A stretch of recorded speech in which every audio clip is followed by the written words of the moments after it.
TV.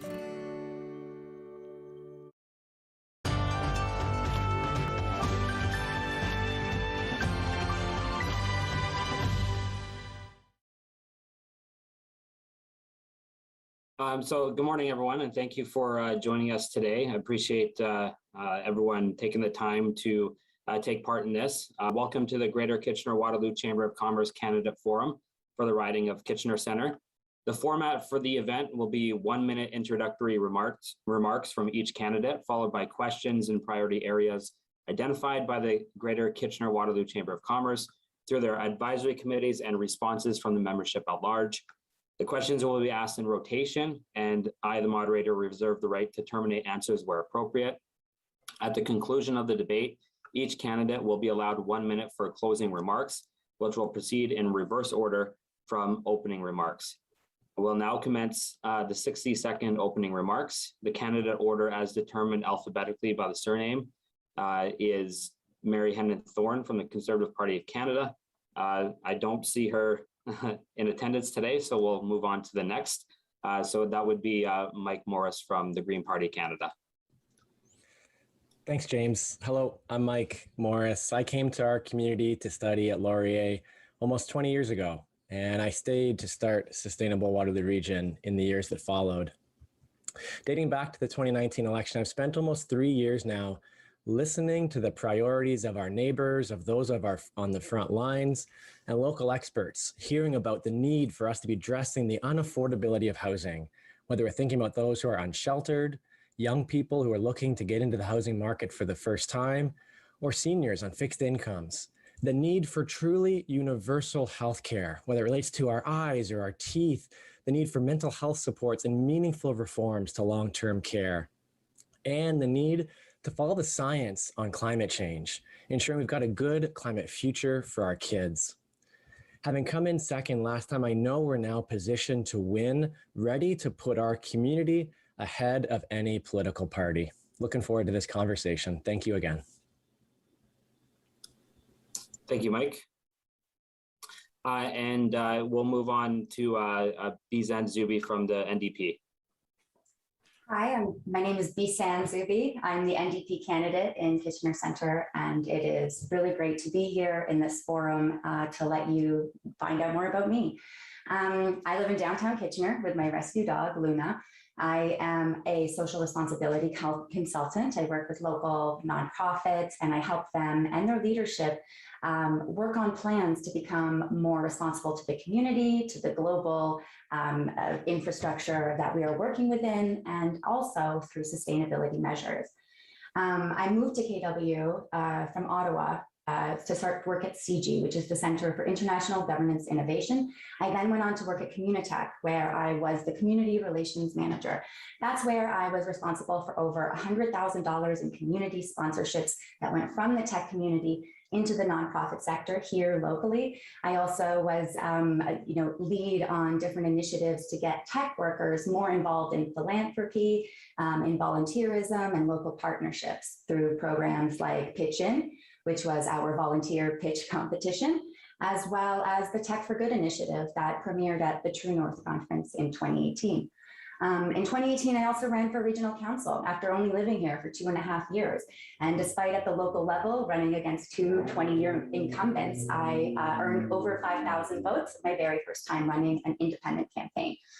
I currently am working with local organizational leaders and visionaries to try and figure out where we can go as a community together. What I want to try and do with this opportunity is talk to you about the things that we can do to create action now. I am running because we have had a very, very tough year.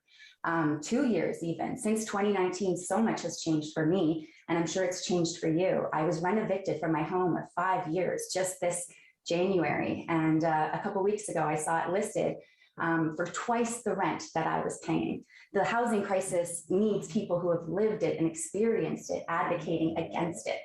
I'm also a small business owner, and I have been since I left Communitech to start my own consulting company. I know how hard it is to make it through and make it in this business situation for small business owners. And so I really want to work on opening that field up for especially racialized small business owners, women small business owners, so that we can all take advantage of new opportunities together. I'm proud to be running side by side with an amazing team of candidates across the country for the NDP under the leadership of Jagmeet Singh. And I know what I'm hearing at the doors when I am knocking on them. And I'm hearing people really, really excited about the NDP's chance in this election. Many people are voting NDP before they even find out that I'm the candidate and that I'm the one knocking on their doors. So I'm here to tell you about the opportunities that we have in this election to vote for change, but change that can be done and an action-oriented kind of change. Thank you. Okay, thank you for the opening remarks. We'll move now to the question portion of the event. So Mike Morris will answer the first question and the previous rotation will continue. Then concluding remarks will be in reverse order. When it comes to the first question, this is from the list that I'd mentioned right from the get-go from the Greater Kitchener Chamber of Commerce.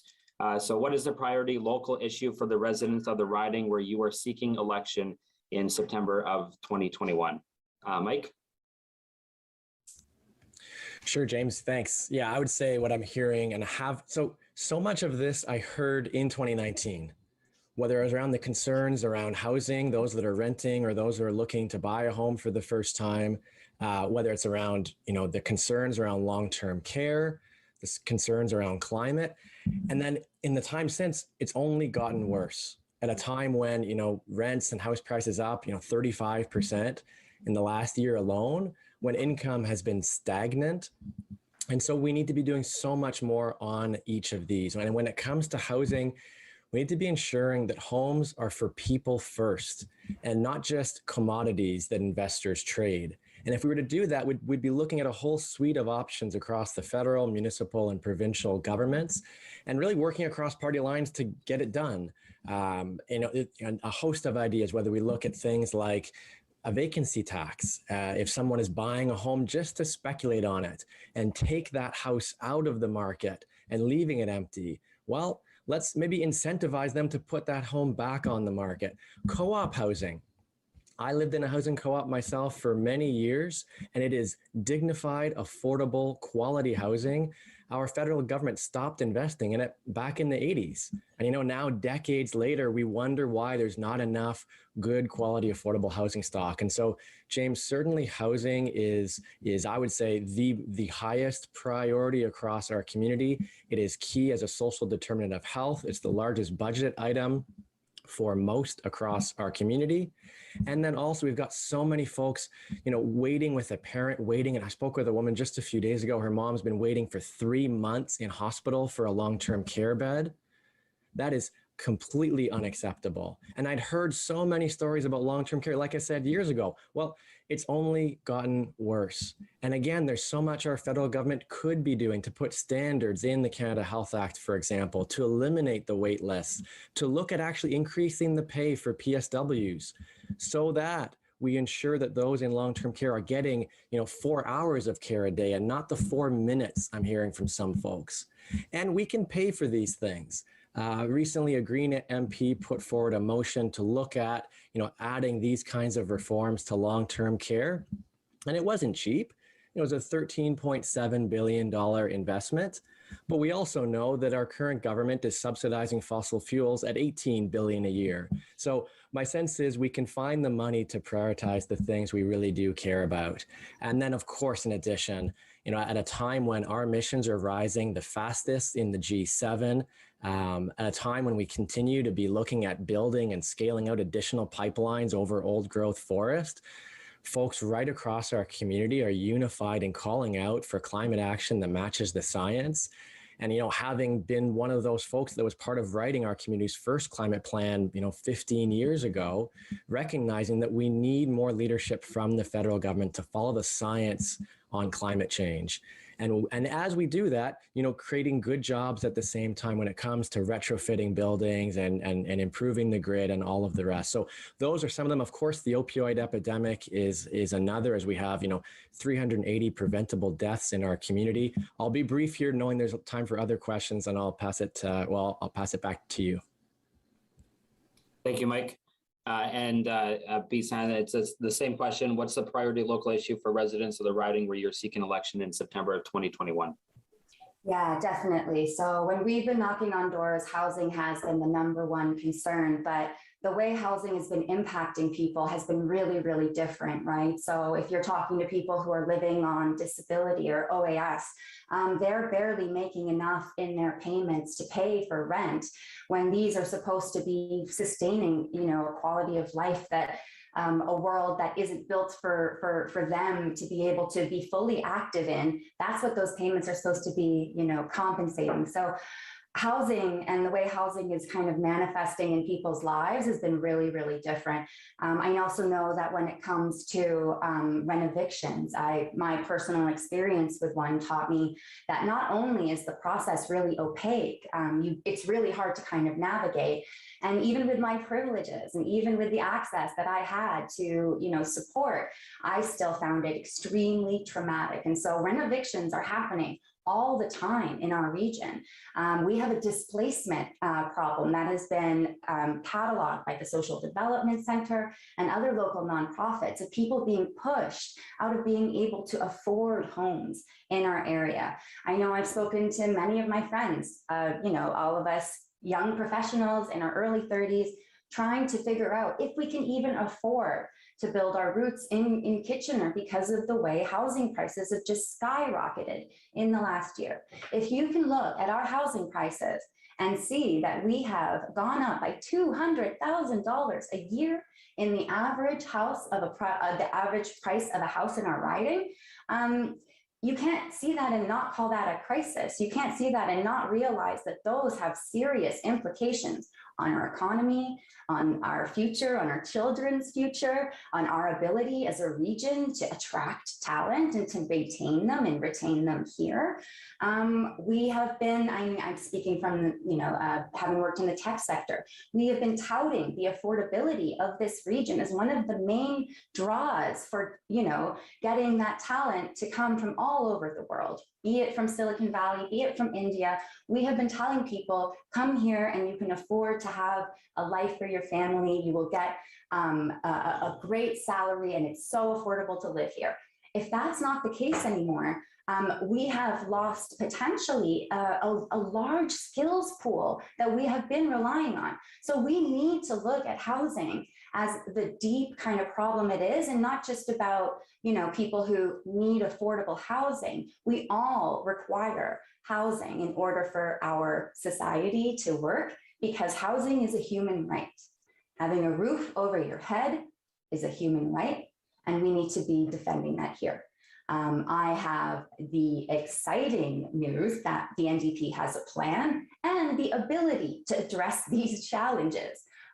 We are going to be forming, if I'm just reading the tea leaves, if we're looking at a minority government position, the NDP will be in the power to actually influence serious decisions when it comes to these types of housing decisions. So you want to be able to have Kitchener Centre's voice in that balance of power, making really important decisions about issues like housing and the way it intersects throughout our entire community.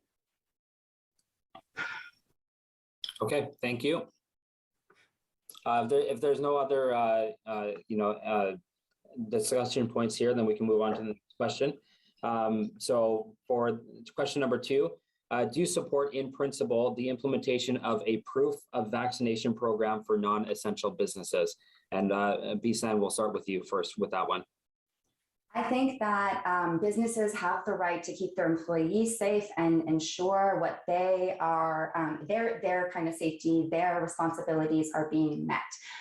In order to do that in this new reality within a pandemic, they need to be able to ask people if they are vaccinated. I know we had to have that conversation with our team when we were putting together our team of volunteers to make sure that when we were knocking on, folks' doors, when we were going into businesses, that we weren't going to be, or we were doing our very best to ensure the safety and the protection of our community. We have rapid test kits in the office. I take a rapid test kit every morning. These are the things that I'm doing not because they're fun, not because I enjoy them, not because I want to have to do them forever, but because I know know that they're the bare minimum that I can do in order to keep our community safe and ensure that our stores and businesses and nonprofits and social services and all the really essential parts of our society that, you know, help vulnerable people and make sure that people aren't excluded and their voices are heard. So those really important groups can get to their work, get back to their work in the proper ways and really be able to, you know, reopen fully. We haven't yet, and we know that. So these are the measures that we need to take, or we need to be allowed to have in order to keep growing and coming back as a, you know, as an economy, as a community, but as one that, you know, really protects the safety of others and focuses on the vulnerable in our community, because that is really who we should be centering at the principle of all of our political decisions. Okay, thank you. And Mike, same question to you. Do you support in principle the implementation of a proof-of vaccination program for non-essential businesses? Yes, I do. And I think it's also important to start by recognizing that, yes, you know, this is a difficult conversation for a lot of folks. And I think it is important to be respectful and, you know, hear out, you know, there's people in our community who are quite concerned about vaccines for one reason or another. And so I think while being respectful and hearing those views, I also want to be very clear that we know that vaccines work, that vaccines are a critical tool alongside wearing masks and social distancing. And so for that reason, I, of course, have been vaccinated twice, and you know, we even wear a pin when going to doors to make clear with folks that that's the case. And you know, it adds up to, you know, the challenges alongside hosting an election in the midst of a pandemic. But certainly, to answer the question, yes, I think it's absolutely a critical piece of ensuring, as Bisan was sharing, that we keep folks safe. Vaccines are an important tool for doing so. And so ensuring that, you know, if someone's going to make that choice to frequent a bar or a restaurant, that then they have the option of either ensuring that they are vaccinated or a medical exemption is currently in the provincial legislation. And also wanting to ensure that that is an accessible approach. And I have heard some concerns about QR codes, for example, that some may not have access to a smartphone for. And so do want to ensure that it's done in an accessible way, recognizing it is provincial legislation. But to answer the question, absolutely yes, I do think vaccines are critical. One of many tools as we move through this pandemic, ensuring our kids stay in school, ensuring we move on to deal and address the mental health impacts, for example, another priority that was, you know, a real challenge for a lot of folks in our community before the pandemic, and even more so and exacerbated now.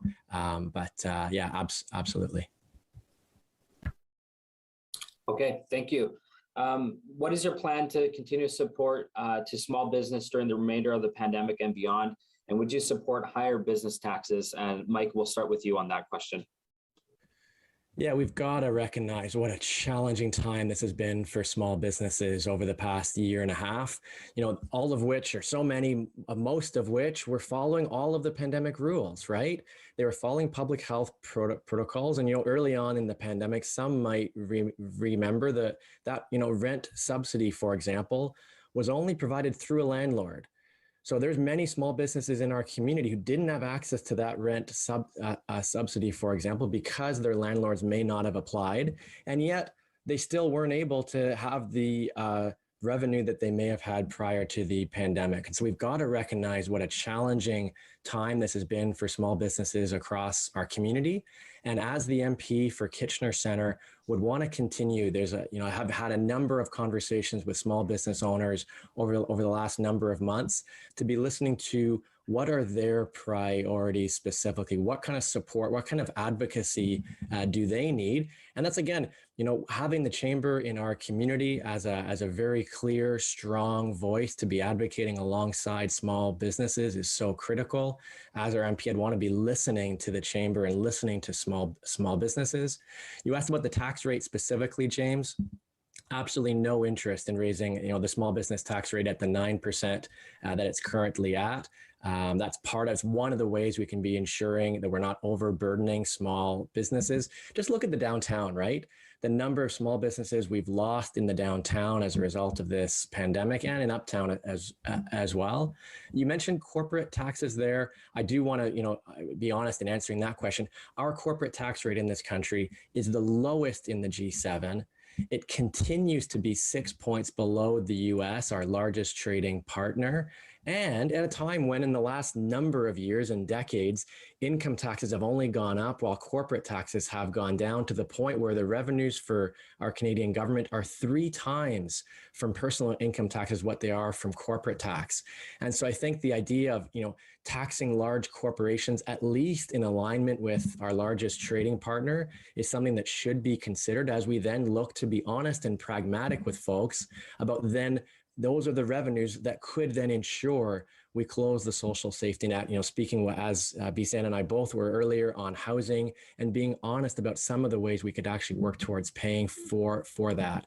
But again, going back to your original question, ensuring we are champions and an advocate alongside small business owners across our community, to me, is absolutely critical. Thank you. Bisan, the same question for you. What is your plan to continue to support small business during the remainder of the pandemic and beyond? And would you support higher business taxes? So as a small business owner, it has been really important to me to also listen, but at the end of the day, listening only goes so far. And I want to know about the plan, like what the plan of action will be. So that's what I'm hearing from small business owners. And that's what I'm really, really proud that the NDP has right now, between capping credit card fees at 1% to make sure that credit cards aren't gouging our small businesses anymore, from making sure that employees have access to sick leave, paid sick leave, and as well as making sure that they have pharmacare, which will save employers an average of $600 a year just in terms of benefits. Let's talk about the cost of cell phones and internet access. The NDP has promised to look at creating a crown corporation that would regulate and make sure that our prices across Canada were affordable at a level of access, so that everybody was able to have high-speed, accessible internet access at home, no matter if they're in a rural area or an urban area like ours. And we also want to work and make sure that it's easier for you to export and reach foreign markets. As a small business owner, as an entrepreneur, there are so many barriers to that access right now. I know that through my work at Communitac, that we've only started kind of scaling solutions for. So making sure that small businesses just get a point of contact, a human being that is assigned to them through the CRA as a point of contact in the export foreign market division, is a really, really helpful addition to small business owners' abilities. At the end of the day, it's a really hard world out there for small businesses. We know that the majority of businesses this size will not survive. We know that scaling is, the odds are stacked against us. And the NDP is the party that can actually bring that self-propelled entrepreneurial kind of culture to the House of Commons, but in an equitable way, in an inclusive way that looks at who hasn't been able to open a small business and why, and and really actually making changes and creating a more equitable system. So I'm really proud to both be representing our party and small business owners in this debate. Thank you. On to the next question. Do you support universal pharmacare, and what is the estimated cost to the taxpayer? And Bisan, we'll start with you on that question. Yeah. So I do support universal pharmacare. I am hearing some very devastating stories knocking on doors, constituents calling us, telling us between the cost of housing going up, their disability payments or GIS or OAS payments shrinking, and the rising cost of everything, they're having to make the decision between groceries and taking their prescriptions. I heard from a woman who has decided to only take her medicine once every other day because she simply can't afford it at the dose that was prescribed. I know people who have diabetes, who are paying hundreds of dollars for both insulin and the equipment needed to manage and track that disease. These are all healthcare. These are all crucial parts of our healthcare system that are going unfunded. It is so important for us to come together and decide what we believe about healthcare, because if we value universal healthcare, then how can we have healthcare without pharmacare, without the ability to prescribe medicines to cancer or transplant patients that will, make sure that they don't reject an organ that was transplanted. For example, a transplant patient will have to be on prednisone for the rest of their lives. How is that going to be taken on by somebody that doesn't have insurance? Those costs are suffocating Canadians in our community. We know that pharmacare is going to be an investment, the same way healthcare was an investment, but that investment has paid off, and so too will this one. For pharmacare, it'll cost about $10 billion. That is the bucket that the NDP has allocated for the provinces to access in order to implement pharmacare very quickly. We're looking at a start date of 2022, so 1 year from taking office. After that would create, it would save families with private coverage $550 on average every year, $600+ to employers, and a system-wide average savings of $4.2 billion. When we forget about the implications of people not being able to have access to the medication they need, that is a huge cost on our society. And that cost does not go unnoticed or unspent.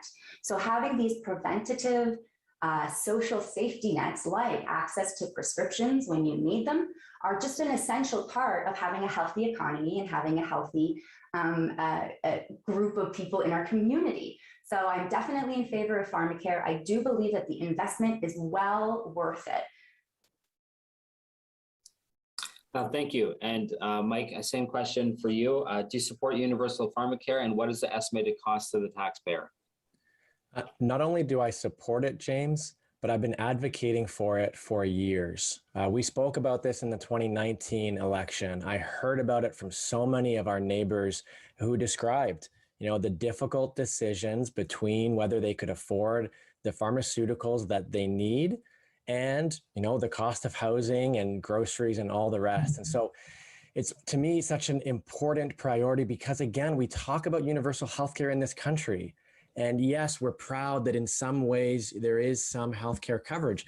And pharmacare is a classic example where governments have time and again promised that universal pharmacare would be provided. And still to this day, it has not been.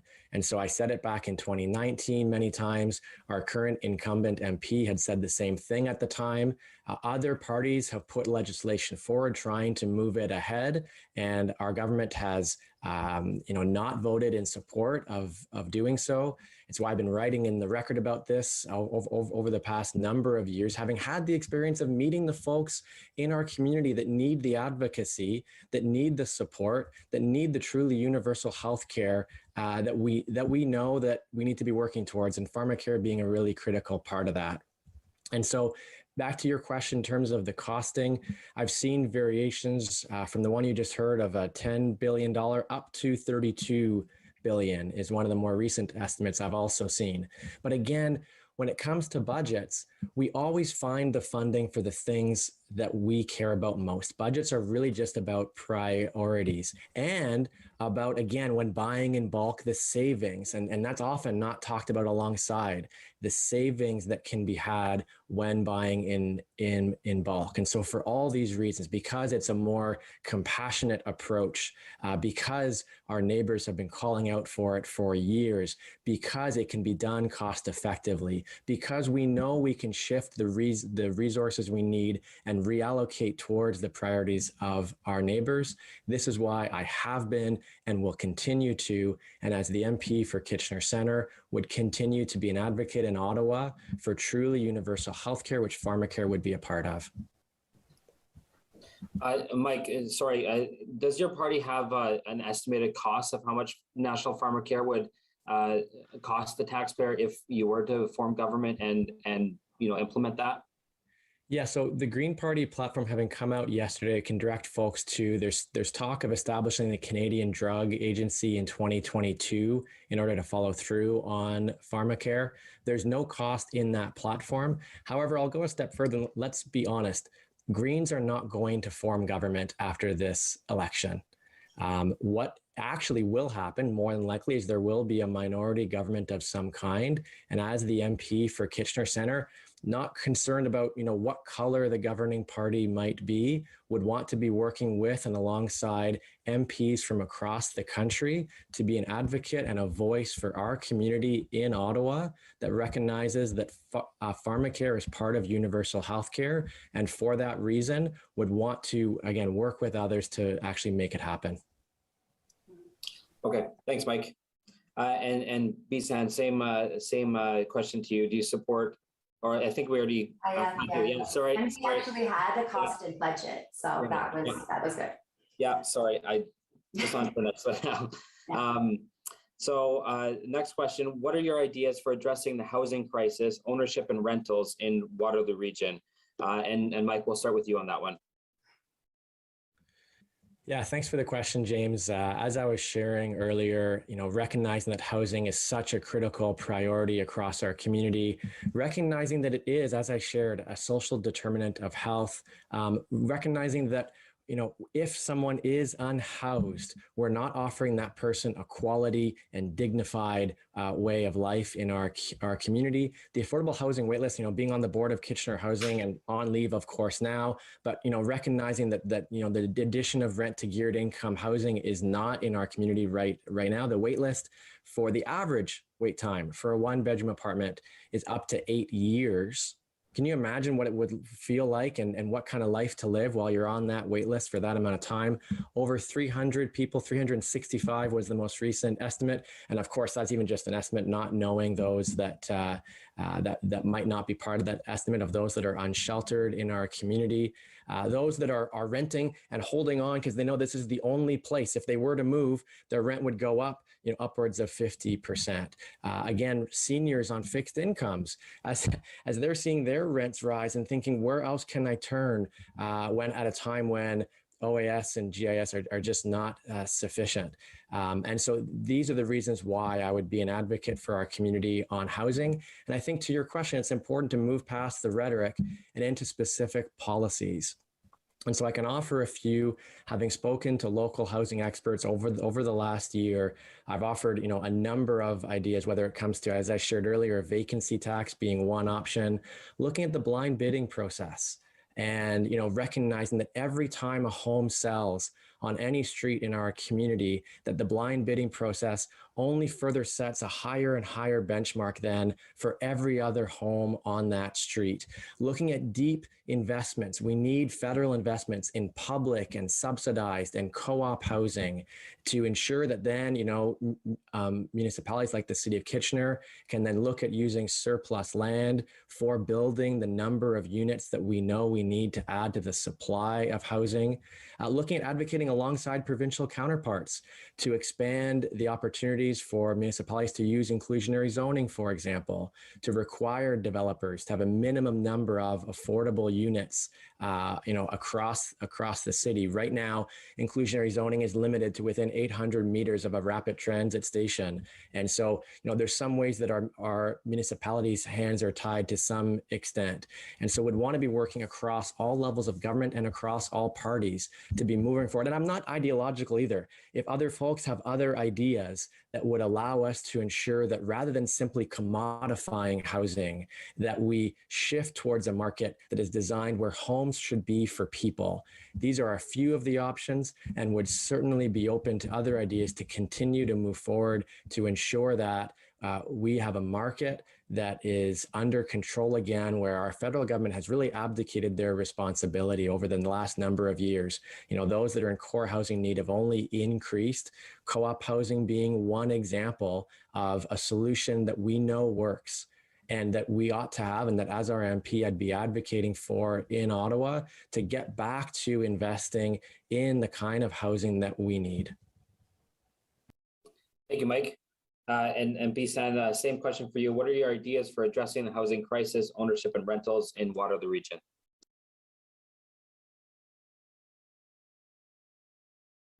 It is definitely a crisis. I have been personally affected by it, but I am so far from, alone in that. I remember Maria, who I knocked on her door last week. She lives in downtown Kitchener near the market, and she has been told her house, her home of over 20 years is now being sold.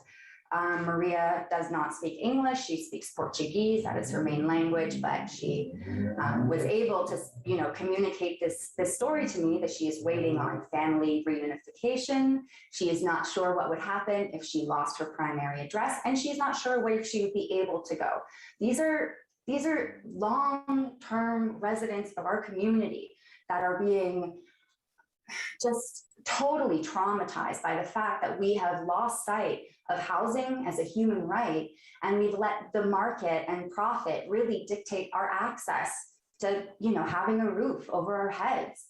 I know that we have a lot of work to do, but the fact is that that work needs to begin right now. We can't wait for the Green Party to get together a caucus that's big enough to actually advocate for us, when we can have the NDP federally working with provincial counterparts to get housing money into our communities quickly. The NDP's policies on this, our ideas are really clear, and they're just first steps, but we can do them now. They are actionable with our caucus and with our team and Jagmeet Singh.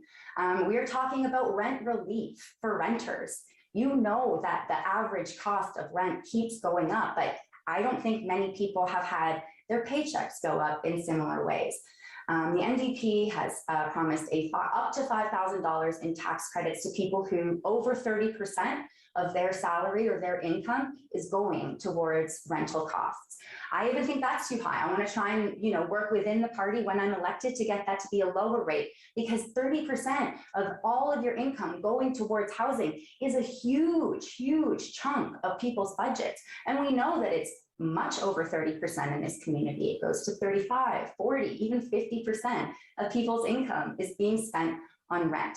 And the problem with that is that young people today are not seeing themselves in the housing market. I know personally, I was considering buying a house just a couple of years ago. Now that is impossible for me to afford. I simply cannot afford to purchase a home as it stands in, we're in my community. There's a lot of people who are my age who are in exactly the same boat. And I'm thinking of children and grandchildren, because I want them to stay and I want them to find this community to be their home as well. So when we're working on housing, we're also thinking about other non-market-based solutions. So of course, cooperative housings are amazing. I actually am lucky enough to have found a roommate in a co-op. So I currently live in cooperative housing and can speak to just how transformative it is knowing that I am in a community of people who care, who protect each other. My rent will not be, jacked up on me. I will not be kicked out without notice. That feeling of being able to exhale is a privilege, and it's something that we should be fighting for every person in our community to have access to as soon as possible. We don't have time to wait on it. We need to build new houses. The NDP has promised to build 500,000 houses over 10 years, but making sure 250,000 of those are built under 5 years. So it's not backloaded like the other plans that we see from other governments. We also want to crack down on renovictions, the renoviction that I faced and that many others face. By turning a profit in a quick time, you have taken what could have been an affordable unit from the market and turned it into another unaffordable unit and just exacerbated the system. And I don't blame the people doing this. You're being told to do this. Our culture with the flipping culture and our CMHC by not regulating these types of investments, these types of flips. So we need at a regulatory level to make sure these things aren't happening, because the market just isn't going to figure itself out when it's this wild. My final thing that I'd like to say is that I'm proud that I can work with Laura May Lindo, who's the provincial MPP in this riding. She and I are very good colleagues, and we've already talked about how we can work on getting housing options into our community faster. So that's doing politics differently. It's approaching it not as a, oh, that's provincial, oh, that's federal, and like not my business, but how can we collaborate and make sure we deliver results for our community, not later, not, discussions, no more questions. We need to act. Now's the time for us to act. Okay, thank you. Mike, was there anything you wanted to respond to? Well, if I can just pick up on that, I don't feel that that's actually doing politics differently. I feel like that's actually more of the same. It's a party working with others across their party, as we're always used to. It's various parties making promises that... I wouldn't say that we're used to this happening in Kitchener Centre. I would say this is actually a really new opportunity for Kitchener Centre to have progressive representation at both levels of government. I wouldn't say that's politics as usual. I'd say that's exciting for a lot of people. We'll let Mike finish his thought too. Yeah. Again, so the point I'm making is that we're used to seeing people within the same party saying, here's our plan, here's our promise, here's the number of houses we're going to build, and we're only going to do it if it's our name that's on the bill. No. And I think it's just really critical to recognize that if we focus on democracy instead of politics, what we actually will have is MPs in Ottawa who are working together to find ways to work across party lines. This is an example of what we've seen from other Green MPs across the country, Mike Schreiner in Guelph being one recent example, where we can actually have an outsized impact if we turn down what color someone is a party of, and rather just focus on getting it done, on getting housing solutions, getting investments for our community, addressing the needs of those that are unsheltered, addressing the needs of those who are young folks who are leaving our community. A nurse I spoke with just a few days ago who's saying she's leaving for London because, again, her rent went up. So now we're losing healthcare workers on top of it. And so just to underscore that if we're going to do politics differently, that means moving beyond just working within people in our own parties and actually working with MPs across the House of Commons to ensure we deliver investments and progress for people in Kitchener Centre that are neighbors of ours that have been waiting for far too long on units of housing that have been spoken about for years and years. But there is no plan for the Green Party to do that. And I can't let that go unresponded. I'm proud of the team that I'm running with. I'm proud of Leah Gazan. I'm proud of the fact that we have members of parliament that are actually doing the work of pushing forward progressive legislation. I want to join them, and I have no shame in that. When I knock on voters' doors, they'll tell me they're voting NDP before they know who I am. We have support in the community because people want change now. They don't want theoretical change. They don't want you to talk to the same people that have been promising and not delivering on change for the last 20 years. They want new voices actually making those decisions. So while you say that this is politics as usual, Mike, I'm really sorry, but you're talking about a Black member of provincial parliament and a Palestinian member of parliament. You can't tell us that we would do politics the same way it's always been done because you've never seen what we could do together. Quickly, Mike, because we do have to move on to the next question here, please. Just to clarify, the point I was making was around people working within their same parties. And that's what I think we need to be seeing more of, moving past working within the same party and just seeing MPs going to Ottawa to work with anyone who's willing to say, this is a priority for our community. We need to make progress on it. So just thanks for the chance to clarify there, James. Thank you. We'll move on to the next question. What measures do you propose to assist local technology companies? And Bisan, we'll start with you on that question. Sorry, could you please repeat the question? Absolutely, yeah.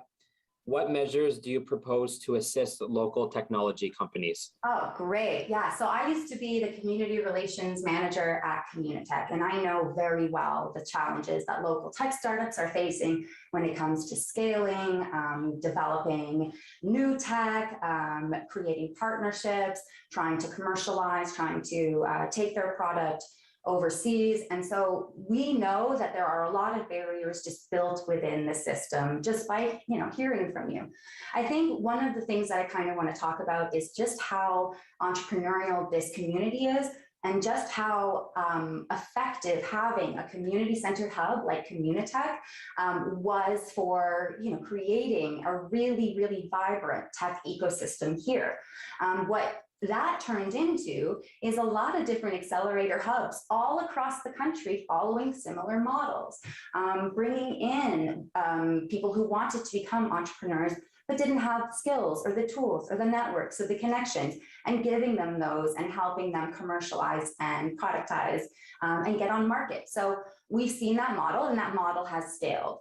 What the NDP wants to do is take that and put that all over the country. We want to make sure that there are avenues to entrepreneurship that are everywhere in this country. That also means that the skills and the knowledge base that we have here becomes even more valuable and more like required of an expertise in order to do that across the country. So we only grow our access to new resources, new kinds of partnerships, new multilateral connections through advocating for that kind of growth and being leaders and champions for that growth.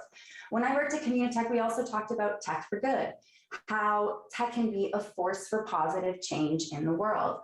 And I really think that that comes from an inclusive and equitable system that understands that if you don't see the use cases as they are, if you don't know what the product implications or maybe what the unforeseen implications of the work you're doing in tech are, you know, these are the causes of a lot of now social problems that we're facing when it comes to misinformation and disinformation. So I'm so proud that this community is a part of Tech for Good and making sure that we are contributing in positive ways. So I would definitely want to focus on that and accelerate those types of initiatives.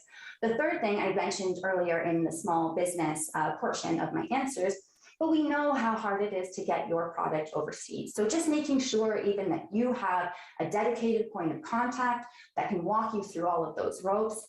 Dealing with the government is sometimes very, very opaque. And it is our responsibility to make sure that small business owners have all the tools that they need at their fingertips, because this helps everybody.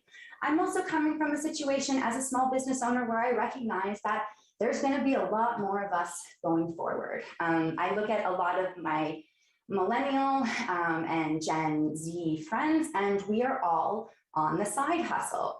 Now, what we want to do is make sure that we have a safety net so that people can actually be able to spend years developing these ideas and have a bit of a comfort net so that we can encourage innovation, encourage that kind of new research and new ideas coming into our market. So by building our social safety net, by ensuring that everyone can afford the rent, by ensuring that you can access transportation, you can make sure that if you have a health crisis or if you need dental care, that you will be okay.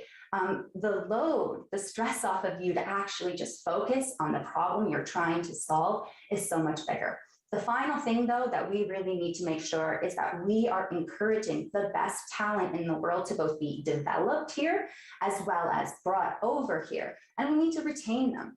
So that means that not only are we focusing on our community and the vibrancy of our community, but we're focusing on how we're bringing and recruiting new talent. So definitely focusing on making sure that our local educational institutions are receiving the attention and the resources that they deserve, while also making sure that we are broadcasting exactly what is happening here and why now is the time for you to join the Canadian, but most specifically KW Tech region, and really kind of have this be your home. We have a really, really great case that we're making for talent to come over. We just need a little bit more support from the federal government to make sure that we get everything that we need here. Thank you, Bisan. And Mike, same question for you. What measures do you propose to assist local technology companies? Well, again, start by recognizing this is something our community is good at and has been for some time because of the leadership of so many organizations dating back to CTT years ago, to Communitech, and the Chamber included as well. When I was coming out of university, I was writing a business plan myself, concerned around the climate crisis and wanting to, recognizing that our community is one that always takes a leadership role and felt like the politicians weren't doing enough. And so let's work with businesses locally and support them in both saving money and reducing their emissions at the same time. And with the support of organizations like Communitech and others right across our community, within 5 years, started and scaled the local social enterprise, Sustainable Waterloo Region, whose goal it was and ended up, supporting businesses both to reduce their emissions and also to be leaders in the clean economy of the future. So much so that then other communities across the country started coming to us asking for the model. And so then started Green Economy Canada following that to coach and support other nonprofit leaders and communities across the country. And then most recently, having been back at Laurier as their social entrepreneur in residence, it was my role to be coaching and supporting students at Laurier as they're writing their own business plans, whether it was for a tech company or for a social enterprise, helping them think through the budgets and the marketing plans to actually make it happen. And so we recognize that that is a strength of our community. And also there's a lot more that we can do. We can do more when it comes to investing in R&D spending federally, and that by investing in that R&D spending, that's what local tech firms, whether it's companies like MyoVision or others across our community that need that upfront capital. But also one of the gaps we have in our community is for small scale startups that are more than the 50,000 but less than the 250 of a first round of funding, that there's a small handful of funding options for them. And so, having heard that as a concern in our community, wanting to advocate federally to close the gap on a concern of that kind, while also recognizing that, again, the green economy of the future is growing faster than the rest of the economy is. Our community has already, through the support of Sustainable Waterloo Region and others, emerged as a real leader. And we're seeing more and more startups coming out of our community that we need to be ensuring we invest in those kinds of firms that are going to be, again, the kind of clean economy leaders of the future, wanting to ensure that we find the investments for them to really scale up, recognizing that whether it's around retrofitting buildings or new EV technology, or whether it's around electrifying transit, in all of these cases, we know that so much of that technology often starts here and often has been the case in the past, isn't purchased locally. Some of their first deals are often in the States. And so wanting to then also be that advocate to ensure that we support our startups and our technology firms, that their first deals should be local, they should be in Canada, and that we need an advocate to be ensuring that that's actually the case. Thanks, Mike. On to the next question. What are your plans to grow an environmentally sustainable economy across Waterloo Region? And Mike, we'll start with you on that question. Didn't know that was the question to follow. Feel like we started into that one already, James, but certainly it starts by ensuring there is a network and a community of practice. And that's exactly what I actually spent 10 years doing, that, connecting businesses across our community, some of which in traditional sectors like insurance and manufacturing, others in clean tech specifically, to ensure that we create the opportunity around the green jobs of the future. And this is, again, these are the kind of trades jobs we're going to need, the kind of work it's going to need, and the retraining and the scaling up of, when it comes to ensuring those retrofits can happen and the tradespeople that are going to be required to do that. When it comes to the a manufacturing shift we can see in our economy. And so if we were to have leadership at the federal level that was thinking, maybe instead of the 18 billion we're giving to fossil fuel companies every year and the billions we're spending in adding new pipeline infrastructure, that's the kind of funding that we could reallocate towards scaling up the kind of firms that I've been speaking about, that I've been working with for over a decade, and that we know our community is so ideally situated, having already shown leadership on this. Canada's first ever net energy positive multi-tenant building was one that was, in a business plan back at Sustainable Waterloo Region, almost 10 years ago now. Now it's at the David Johnston Research and Tech Park. It's called Evolve One. And at Evolve One there's actually kind of a space for these conversations to start, to be able to add the kind of federal funding to get, Evolve 2 that's been spoken about off the ground, to provide that same incubator type space. That's the kind of supports that, having had that personal experience, I know is exactly what we need to grow the low carbon economy locally and across the country. Thank you, Mike. Bisan, same question for you. What are your plans to grow an environmentally sustainable economy across Waterloo region? Unfortunately, not unfortunately, fortunately, Waterloo region is part of a larger economy and larger investments across the country. So when we talk about, a green economy, we're talking about beyond Waterloo region. We're talking about how millions of jobs in Canada will be created. And that's really where I want to kind of take it, because we're running for members of parliament. So from the federal perspective, we won't get conversations happening at the local level that will affect federal conversations until we have someone at the table that is making sure that those needs or those experiences or those expertise are being heard, right?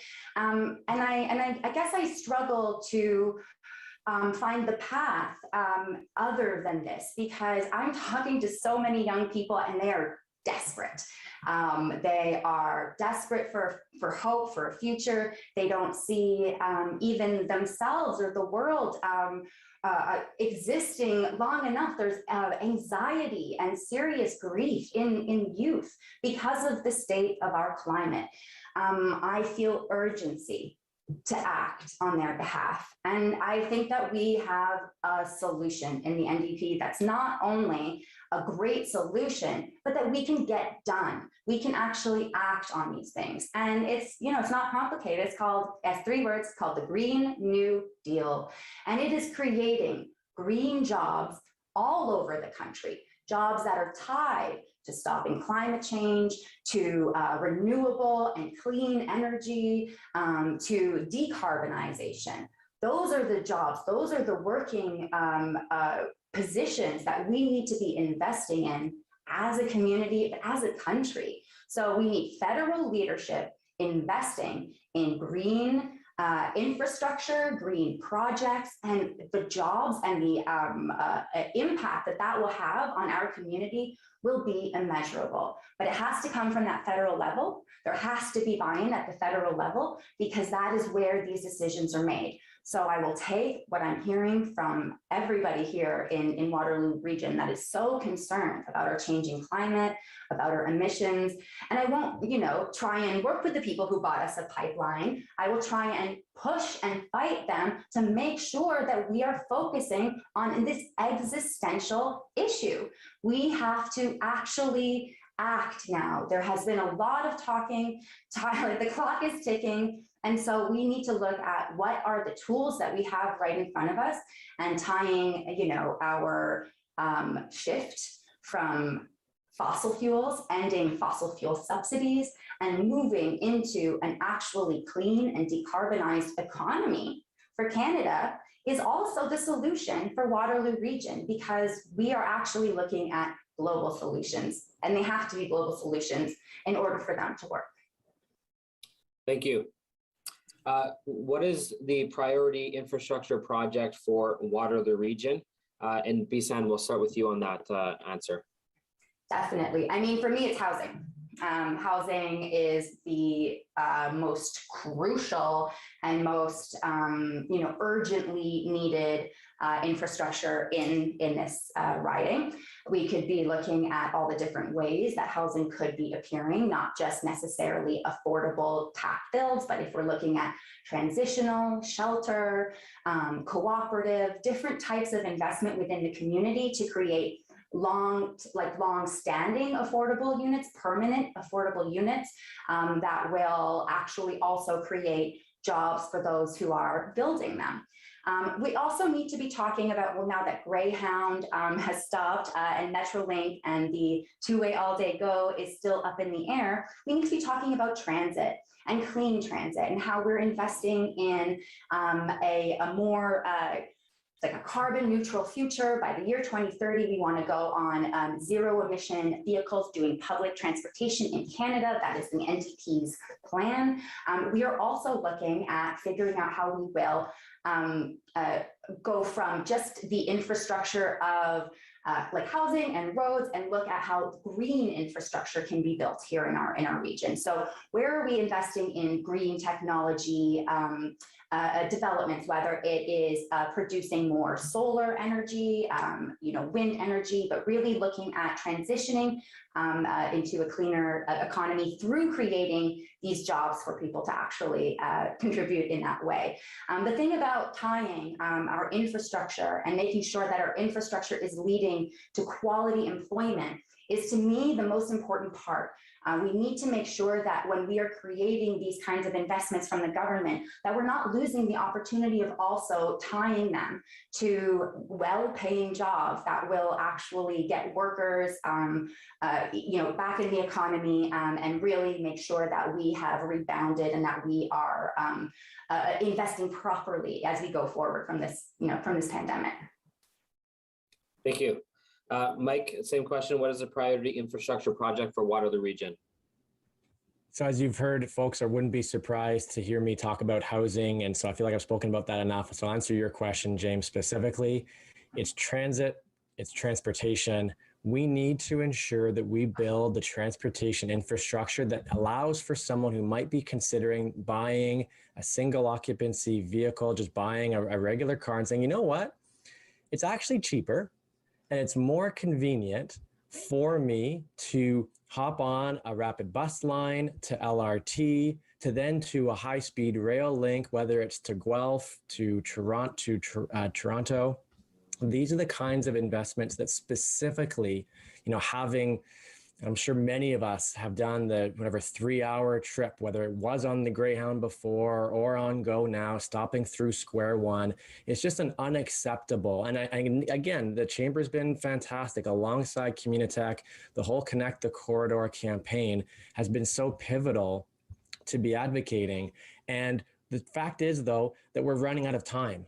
And out of time for all the talk and promises and all the rest, out of time to be looking at building another lane as we try to talk about how we connect, Kitchener to Guelph, for example. These are the kinds of investments that from an infrastructure point of view, let's skip ahead. We know the studies have been done on high-speed rail already. We know those are the jobs of the future that we want to be creating. And those are the kinds of investments, as a specific example, even the downtown cycling grid, it's taking many more years to get built because there's not the federal dollars behind it to back up the money that the city of Kitchener has already put forward for it. And so if we were to then rethink about, okay, ensuring someone has a safe and accessible way to, whether it's cycling to a bus route that, is so often you don't even have to check the schedule for it, to then get you to Victoria and King, to then hop on to a high-speed rail link to Toronto or to Guelph, all of a sudden the person will say, I don't need to buy a car. It's actually, not worrying about the insurance, whether it's the cost or the inconvenience, that we build the transportation infrastructure we need. And then again, with the intersection with housing, that if we then also build the kind of housing that is deeply affordable and dignified and accessible to transit, well, now you're building the kind of 15-minute cities that can connect people in a convenient, low emission, and actually higher productivity for those of us that have been able to then be, on a laptop on the way from Kitchener to Toronto. We know these are the things that are possible, and that as our MP, to be, again, working across party lines to say, why hasn't it already been done? Working respectfully with others to understand some of those rebuttals and work with them to then say, well, here's another way to be an advocate to push for that kind of transportation infrastructure that we know that we need. I'd just like to really quickly, just from my experience, I've never owned a car. I have never had that ability. I have always been a pedestrian, but I realize that is a privilege. And we need to understand that not every person has the privilege to be able to use active transportation. And so we need to also be thinking about how we're transitioning from dirty cars into clean cars.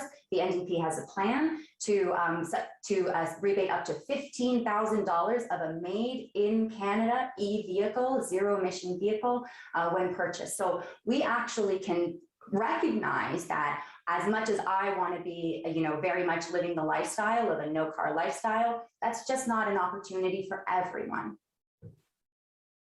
Thank you. Thanks.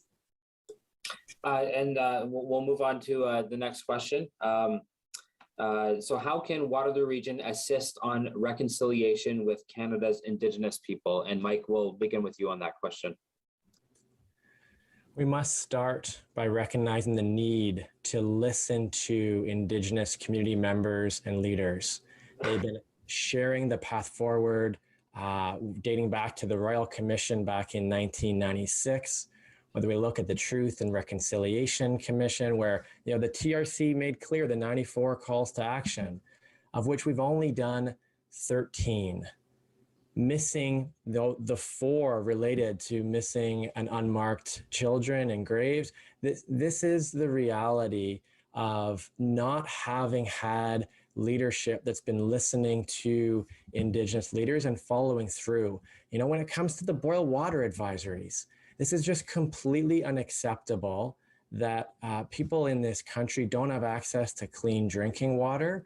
And, having spent the time to be listening to and learning from and in relationship with Indigenous leaders in our community, as the MP for Kitchener Centre, if we're going to really move towards truth and reconciliation, it starts with not just centering those voices, but listening to those leaders and ensuring that we advocate alongside them to then actually follow through on so much of what we know should have been done years and years ago. And as the MP for Kitchener Centre, that's exactly what I would do. Thank you. Bisan, same question. How can Waterloo Region assist on reconciliation with Canada's Indigenous people? This is another issue that I've heard a lot of concern about at the doors, and I hear you. To many people, finding out about just the horror of what happened on residential school property, to the ongoing trauma that is being doled out by this state onto Indigenous people in Canada and also on reserve. Realizing that has really shaken a lot of the people that I know, but I think Canadians in general. So what do? How do we approach this problem? So first of all, listening is great, but it becomes very tiresome if you just keep talking and people keep listening and nothing changes. So what I want to kind of bring forward is what are changes and how can a change in the federal government be both demanded on your part as citizens, but also how can you track that? So the first thing I want to just kind of clarify is that when it comes to reconciliation, it is the role of the federal government to enact nation-to-nation negotiation with Indigenous people. So that means that at the ultimate level of responsibility, that is with your member of parliament. It's not with your member of provincial parliament, not with your mayor or city councillor. It stands with your MP. So making sure that we elect members of parliament who actually understand colonialism, aren't afraid to talk about colonialism, to call it out and to call out how harmful it has been. All of these things are really important in a member of parliament because we cannot even approach reconciliation. We cannot approach the idea of a nation-to-nation relationship between Canada and Indigenous peoples without standing at that level and looking at who's at the table and who's doing those negotiations. I am very honored to have 27 Indigenous members of parliament, future members of parliament in this caucus with me. And I know that their voices at the table are actually going to help shift the conversation when it comes to Canada decolonizing its ways in addressing Indigenous people and actually working towards reconciliation. We're the party that has promised we will stop suing Indigenous survivors in courts who just want access to their own records. We will be a part of ensuring that there is accountability. There is an external investigator and prosecutor brought in to look at what happened on residential schools. Indigenous people need closure. They need the truth before reconciliation is even going to be on the table. for us. So unless we are going in there with more than just the intention of listening, with the intention of acting and changing and transforming and decolonizing ourselves, decolonizing our communities, we won't get there. I mean, we have gone this entire, I am ashamed, we've gone this entire conversation without recognizing that Kitchener Centre is on Haldeman Tract territory. We are located 100% on land that was promised to the Haudenosaunee, to the Six Nations of the Grand River. And we have not, as a region, come to terms with our history and our accountability in that matter. We can't pretend that we are going to be these active agents and that we can listen from a perspective that we aren't accountable and we aren't responsible, and the action or the responsibility to act is on us to create opportunities that Indigenous people could look at the nation, at the government of Canada, and see even a valid partner for these conversations, because they don't see that right now. So we need to make sure that we are looking at this federal election as an actual responsibility to think about how we can bring voices to the table that will be advocating for Indigenous rights, but also for Canada's ethical and moral backbone, to actually say something happened that was wrong and it continues to happen. In order for us to stop it, we need truth, we need accountability, and then we can start working on justice and reconciliation. I believe that the NDP plan is the most in tandem with what I have been hearing from local Indigenous leaders.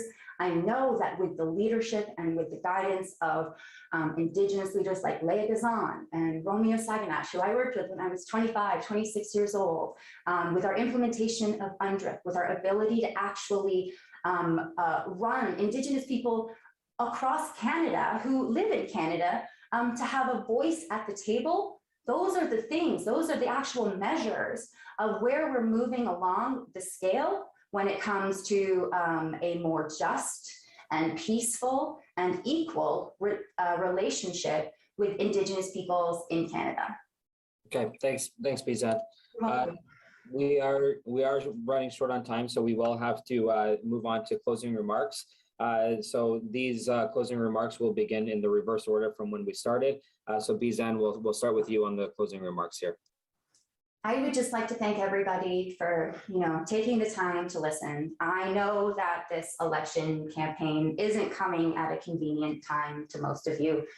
Maybe some of you yesterday got your kids into school and you're feeling nervous about that. Maybe you haven't had social interactions as much over the last little bit, and you're a little nervous when someone knocks on your door. But the reception that we've been hearing from the community keeps us going. Our team is so energized, and I'm so honored by the people who have joined us already and by the people who continue to consider us and consider the options available in front of them. I know how popular our party is. I know how functional and how effective our party can be in getting things done. If you look at the CERB, the Liberals put forward $1,000 as though that could kick you through the pandemic. The NDP made them double it to $2,000. That's why people kept a roof over their heads. That is the kind of advocacy that we can keep doing in the House of Commons when you elect me as Kitchener Centre's next Member of Parliament. Thank you, Bizan. Mike, for closing remarks. Thanks, James. And my thanks as well to all those that are joining with us live and those that might be watching the recording afterwards. I want to also extend to those that are asking questions and my wanting to be present in the conversation. I've not been in the chat myself, but if folks would like to connect one-on-one with me, I would just love to have the chance to do that. You can head to my website. It's just mikemorris.ca. You'll see a green button that says schedule a call with Mike. Would be glad to have a follow-up conversation with you in the coming days. For my part, as the MP for Kitchener Centre, I think it's really important to underscore that as our MP, I'd be a voice for our community first and foremost. That I do think it's important that we have people in Ottawa that are working respectfully, that are working hard, that are working across party lines, and doing so without simply being a spokesperson for a political party, but instead a representative for for our community first. And so we didn't get a direct question on climate, for example. Today, we didn't get a chance to talk about that as much. We didn't get a chance to talk about the opioid epidemic as much. I know we're limited in time here, but we have to recognize that each of the big three political parties have spent a lot of their time simply opposing whatever the other one is for or against. So as an example on the climate change, most recent climate change legislation, it's Bill C-12. There were 19 times that the NDP said they're going to scale back the kind of ambitious climate action that would have more closely followed the science. And in parties that have whipped votes, 99.5% of every vote in the House of Commons follows the party line. And so to me, this deep sense of partisanship is what fuels the rhetoric and the divisiveness, where you have people who seem to be more focused on representing their political parties than they are on representing their communities. And that's, as your MP in Kitchener Centre, I see that as putting our democracy first, politics second, working respectfully to make progress on what we had a chance to speak about this morning and so much more. And so again, we just welcome the chance to have that follow-up conversation with those that would like to. And really, my thanks also to the Chamber for creating this space. We've had, in the snap election, I think we had 14 debates last time. And in this case, between pandemic and timing, there's so much fewer. And so just my thanks also to the Chamber. I think it was 570 and a number of others that were part of organizing this. And again, to those that joined us for it, democracy is a two-way street. And so while candidates can choose to be here, for you all to choose to make time to make part of it, whether it's now live or afterwards, I just really appreciate that. So thank you again. Thanks, Mike. Thanks, Mike, for your closing remarks there. We do have to move on, Bizan. So on behalf of the Chamber and Rogers, I would like to thank all candidates for taking time from their excessively busy schedules to participate in this forum. If you are a resident of Kitchener Centre, the election date is rapidly approaching. So please ensure you're aware of your voting location. The Chamber and Rogers hope this forum has provided some relevant perspectives on issues of concern. Thank you and have a great day.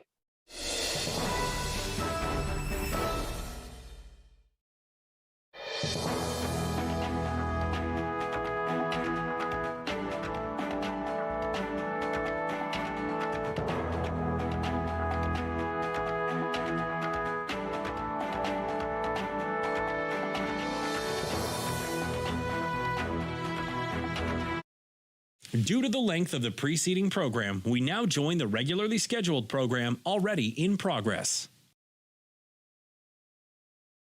Specific bums in specific pews. Mm-hmm. I love that, Andrew, and also the way, I've seen that as the way you describe how we do children's ministry or youth ministry or things like that.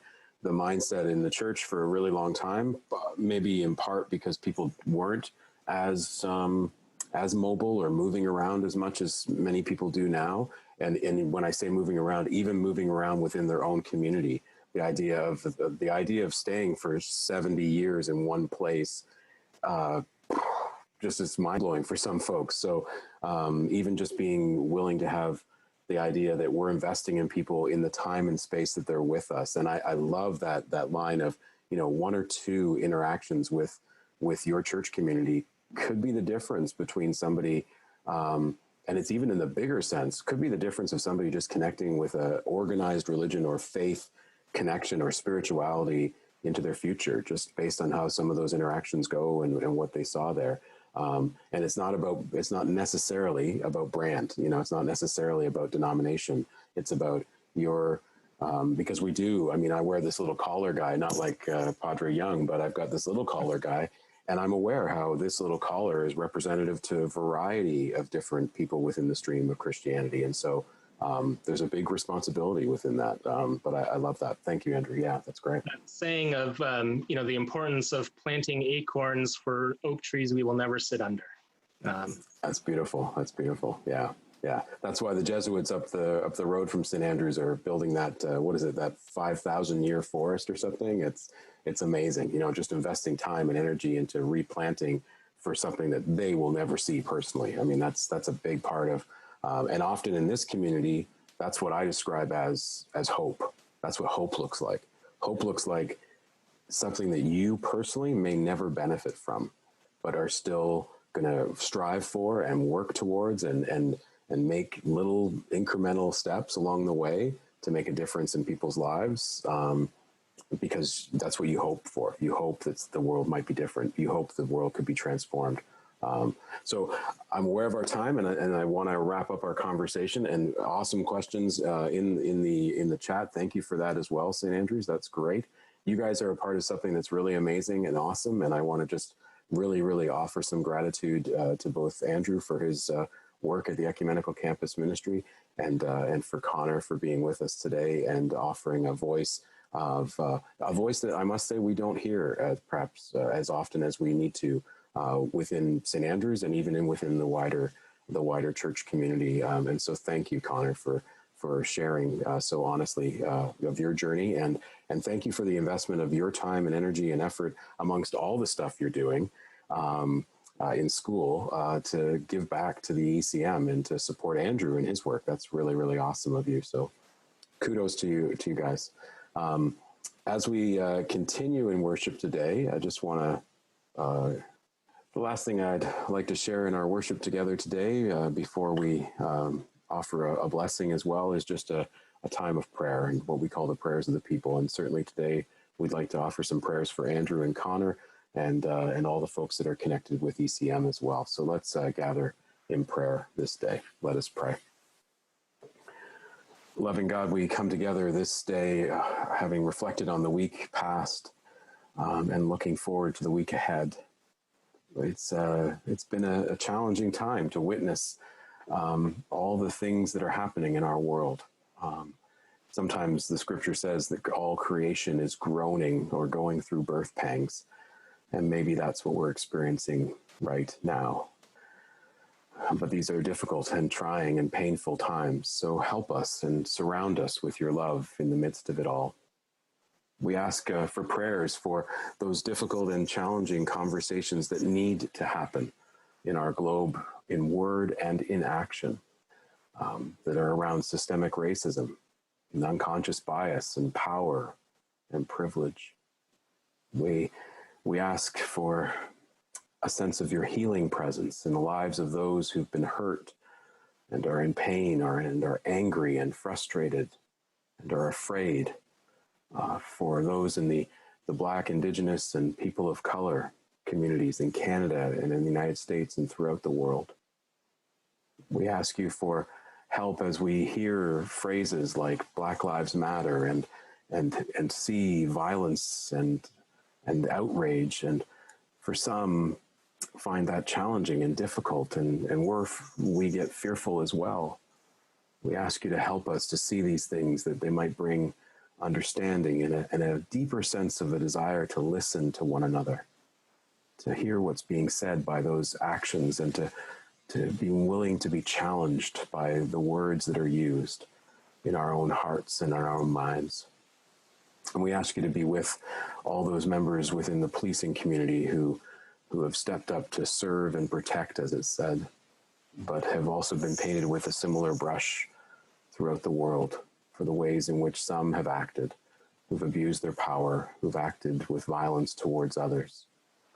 We ask you to help them as well, some acknowledgement of maybe perhaps the damage and hurting that is within them as well.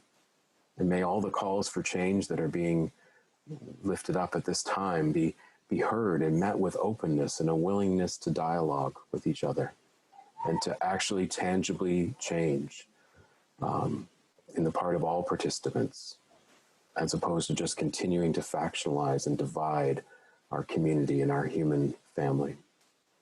We ask for your wisdom, O God, for healing and wholeness to your fractured and hurting creation.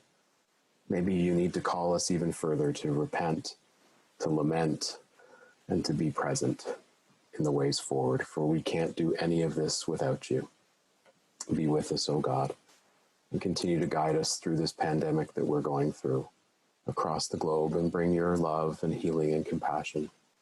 And within our own community this day, O Lord, we're grateful, so grateful for the opportunity to be with Andrew and Connor this day, to talk about the Ecumenical Campus Ministry and the kinds of ministries and creative conversations and spaces that can be opened up in our university campus for those who can walk through a door or connect with individuals and build relationships for the future. We're grateful for them and continue to support and encourage them in the wonderful ministry that they have and the ways in which they're building these relationships that in many ways will last into the future and beyond. And we pray as well, O Lord, for our session and our leadership, our board, as some decisions have been made this week regarding sticking together online for the rest of the summer.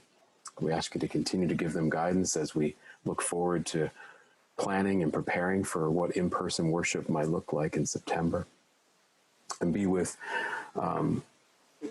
many in our congregation who are feeling alone and isolated, who don't get the opportunity to be on Zoom. Give them a sense of your presence. And if there's ways in which we can connect with them to let them know that they're not alone, please help us to do that as well. And we pray for the lovely couple, the Kelly Diamond and Antonio Gomes, as they celebrate this first day of marriage together. We ask that your love might be reflected through their love, and that others might come to know the love that you have for your whole creation, and in the witnessing of their loving relationship into this world. We're grateful for the generosity of this community in creating some sense of space here in this time for listening and for dialogue. And be with all who are in need this day. We pray especially this day for a few by name and a few, many that are not named in this time. We pray gratitude for Glenn Stanley's sister, who has recovered from her hospitalization and from her diagnosis. We're grateful for that. We pray for Muriel Bainborough and Sue Mustard's son and Jean Bernier's dad and Vera Bushoff. We pray for many others who are known to you for sure, O Lord. Give them a sense of your presence, your peace, your healing, and your comfort. And we're bold this day to continue our prayers, saying the prayer that Jesus has taught us, saying that this prayer is enough. This is all that needs to be said when something needs to be said to God. So hear us as we pray that prayer together, saying, Our Father, who art in heaven, hallowed be thy name. Thy kingdom come, thy will be done on earth as it is in heaven. Give us this day our daily bread, and forgive us our trespasses, as we forgive those who trespass against us. And lead us not into temptation, but deliver us from evil. For thine is the kingdom and the power and the glory, forever and ever. Amen. Amen. And now I'd say to each and every one of you that may you go from this place, this virtual world that we call Zoom, and may you go from this place knowing that you are blessed. You are blessed in the name of God the Father, God the Son, and God the Holy Spirit. Go now and be that blessing that God desires you to be, in a socially distant way in some cases, and following all the rules, of course, and doing what you can and doing your part. But know that because you're a blessing, and because that's what God desires for you to be, know that what this world needs more than anything else are blessings just like you. Amen and amen.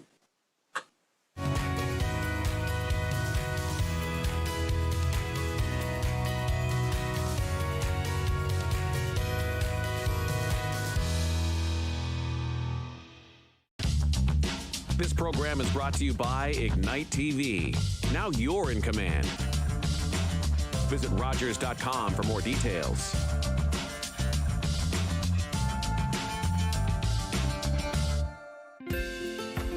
Call the Rogers TV viewer response line. Email us or connect with us on social media. Hi, I'm Joanne Pollock. I'm going to be your host of On the Art Trail, and I'm going to be interviewing some pretty fascinating people. Executive chefs, actors, musicians, vintage clothiers. It's going to be very exciting. So I look forward to having you join me, and I'll see you on the Art Trail.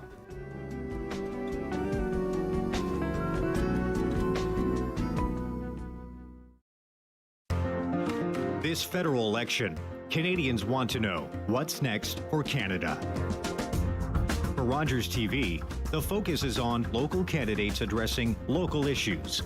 Get to know the candidates running in your riding with Rogers TV's coverage of the local campaign.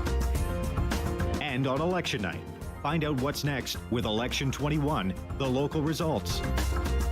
Visit rogerstv.com for local coverage details. Most people living with it don't even know they have it. I'm Alex Lifeson. My family, like many of yours, has dealt with the conditions that cause kidney disease. If you have diabetes, high blood pressure, or a family member with kidney disease, you are at risk. If you are overweight or over 50, you are at risk. And certain ethnic groups are also at higher risk. Please talk to your family doctor and have your kidney function checked regularly. On October 18th, 570 News becomes City News 570.